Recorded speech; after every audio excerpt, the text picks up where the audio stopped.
உற்சாகமான இரவு வணக்கம். சண்டை செய்திக்காக இடையவள செய்தி தொகுப்புடன் நெதர்லாந்தில் இருந்து செல்வி நித்யானந்தன். அனைத்து நிவாரணங்களுக்கான திருத்தப்பட்ட வரவு செலவு திட்டம் தொடர்பான சுற்று நிரூபம் வெளியிடப்பட்டுள்ளது. நித்தா புயலினால் ஏற்பட்ட மண் சரிவு மற்றும் வெள்ளப்பெருக்கினால் பாதிக்கப்பட்டவர்களுக்கு முன்மொழியப்பட்ட நிவாரணங்கள் தொடர்பான விவரங்களை உள்ளடக்கிய புதிய சுற்று நிரூபம் ஒன்றை நிதியமைச்சு வெளியிட்டுள்ளது. தையிட்டி விகாரையை இடிப்பதற்கு முன்னர் நல்லூர் ஆலயத்தையும் யாழ் கத்தோலிக்க தேவாலயத்தையும் உடைக்க வேண்டும் என நாடாளுமன்ற உறுப்பினர் ராமநாதன் அர்ஜுனா தெரிவித்துள்ள விடயம் பெரும் சர்ச்சையை ஏற்படுத்தியுள்ளது. நல்லூர் கோயில் கற்பகிரகத்தில் முஸ்லிம் சமாதி இருப்பதாகவும் அதை உடைக்க வேண்டும் என்றும் அவர் கூறியுள்ளார். உக்ரைன் தெற்கு பிராந்திய ஒடேசா மீது ரஷ்யா மீது தாக்குதலை தீவிரப்படுத்தி இருக்கின்றது. இதனால் அப்பகுதியில் பரவலான மின் விநியோகம் தடை ஏற்பட்டுள்ளதுடன் கடற்சார் உள்கட்டமைப்புகளும் அச்சுறுத்தல் ஏற்பட்டுள்ளது. தடையற்ற வர்த்தக ஒப்பந்தம் தொடர்பான பேச்சுக்களை வெற்றிகரமாக நிறைவு செய்துள்ள இந்தியாவும் நியூசிலாந்தும் அறிவித்துள்ளன. இரு நாட்டு பிரதமர்களும் தொலைபேசி வாயிலாக உரையாடி இதை உறுதி செய்துள்ளனர். இதையடுத்து அடுத்த 3 மாதங்களில் இந்த ஒப்பந்தம் கையெழுத்தாகும் என்று எதிர்பார்க்கப்படுகிறது. இருதரப்பு சரக்கு வர்த்தகம் மற்றும் முதலீட்டை அதிகரிக்க இந்த ஒப்பந்தம் வழிவகுக்கும் என தெரிவிக்கப்பட்டுள்ளது.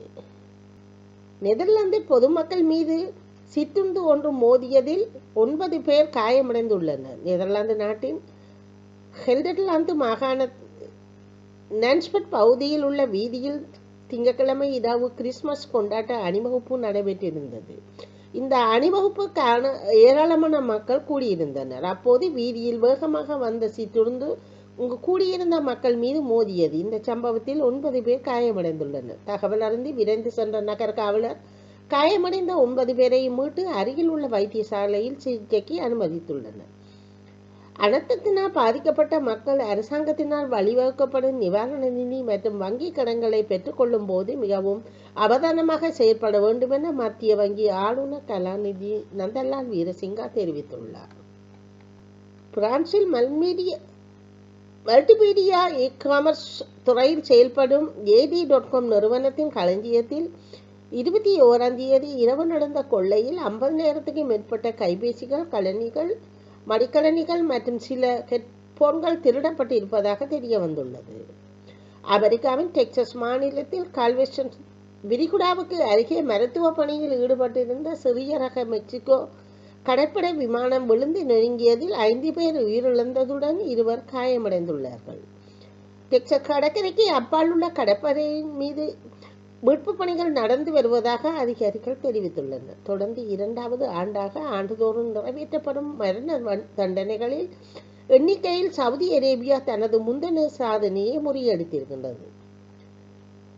பிரித்தானியாவை சேர்ந்த ரிப்ரீஃப் என்ற குழுவினர் வெளியிட்டுள்ள தரவுகளின் அடிப்படையில் இந்த ஆண்டு இதுவரை குறைந்தது 347 பேருக்கு மரண தண்டனை நிறைவேற்றப்பட்டிருப்பதாகவும் 2024ஆம் ஆண்டு 345 என பதிவாகி இருந்தது. நைஜீரியாவில் பயங்கரவாதிகளின் பிடியில் சிக்கியிருந்த பாடசாலை மாணவர்களில் 130 பேரை அந்நாட்டு இராணுவம் ஞாயிற்றுக்கிழமை 21 பேரை ஊருடன் மீட்டுள்ளதாக சர்வதேச ஊடக செய்திகள் வெளியிட்டுள்ளன. கடந்த நவம்பர் மாதம் 21ஆம் தேதி நைஜீரியா நாட்டின் நைஜர் மாகாணத்தில் பபிரி நகரில் உள்ள தனியார் கத்தோலிக்க பாடசாலையில் பயங்கரவாதிகள் அத்துமீறி நுழைந்து ஆசிரியர்கள், மாணவியர்கள் என 315 பேரை துப்பாக்கி முனையில் கடத்தி சென்றிருந்தனர். தொடர்ந்து 2வது ஆண்டாகவும் ஆண்டுதோறும் நிறைவேற்றப்படும் அமெரிக்காவின் புளோரிடா மாகாணத்தில் உள்ள மியாமி நகரில் அந்நாட்டு அதிபர் டொனால்ட் ட்ரம்பின் தூதர் ஸ்டீவ் விட்காட், டொனால்ட் ட்ரம்பின் மருமகன் ஜூரெட் குஷ்னர் ஆகியோரை கிரில் டிமித்ரேவ் சந்தித்து பேசியுள்ளார். உக்ரைன் போர் நிறுத்தம் தொடர்பாக அமெரிக்கா பரிந்துரைந்த அமைதி திட்டத்தை குறித்த பேச்சுவார்த்தை ஆக்கப்பூர்வமாக நடைபெற்று வருவதாக ரஷ்ய அதிபர் மாளிகை செய்தி தொடர்பாளர் கிரில் டிமித்ரேவ் சனிக்கிழமை தெரிவித்திருக்கின்றார். தொடர்வது விளையாட்டு செய்திகள். தோல்விக்கு பின்னர் கிரிக்கெட் விளையாட வேண்டாம் என நினைத்ததாக ரோஹித் சர்மா பேசியுள்ளார். 2023 உலகக்கோப்பையில் அனைத்து போட்டிகளிலும் வெற்றி பெற்ற ரோஹித் சர்மா தலைமையிலான இந்திய அணி இறுதிப் போட்டியில் ஆஸ்திரேலியாவிடம் தோல்வியடைந்துள்ளது. இங்கிலாந்து அணிக்கு எதிரான 4வது டெஸ்ட் போட்டியில் கமின்ஸ் விளையாட மாட்டார் என அறிவிக்கப்பட்டது. ஆனால் ஆகஸ்ட் தொடரில் 3 போட்டிகள் முடிந்த நிலையில் 2 போட்டிகள் மீதமுள்ளன. இந்த போட்டிகளில் அணித்தலைவர் பேட் கமின்ஸ் நீக்கப்பட்டுள்ளார். முதுகில் ஏற்பட்ட அழுத்த காயம் காரணமாக மறுவாழ்வு சிகிச்சையில் இருந்த கமின்ஸ் சிகிச்சையின் வரம்புகளை மீறி விக்கெட்டுகளை வீழ்த்தியுள்ளார். லாலிகா தொடரில் ரியல் மேட்ரிட் வீரர் கிலியன் எம்பாவே புதிய சாதனை ஒன்றை படைத்துள்ளார். செவில்லா மற்றும் ரியல் மேட்ரிட் அணிகளுக்கு இடையிலான லாலிகா போட்டி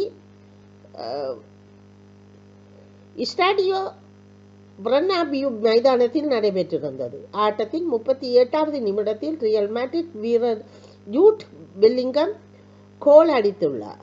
அதன் பின்னர் 86வது நிமிடத்தில் ரியல் மேட்ரிட்டின் நட்சத்திர வீரர் கிலியன் எம்பாவே பெனால்டி வாய்ப்பில் கோல் அடித்துள்ளார். இது தனது 27வது பிறந்த நாளில் அடித்ததாக சிறப்பு வாய்ந்த கோலாக எம்பாவேக்கு அமைந்திருப்பதாக தெரிய வந்துள்ளது. இத்துடன் செய்திகள் நிறைவடைகின்றன. நன்றி, வணக்கம்.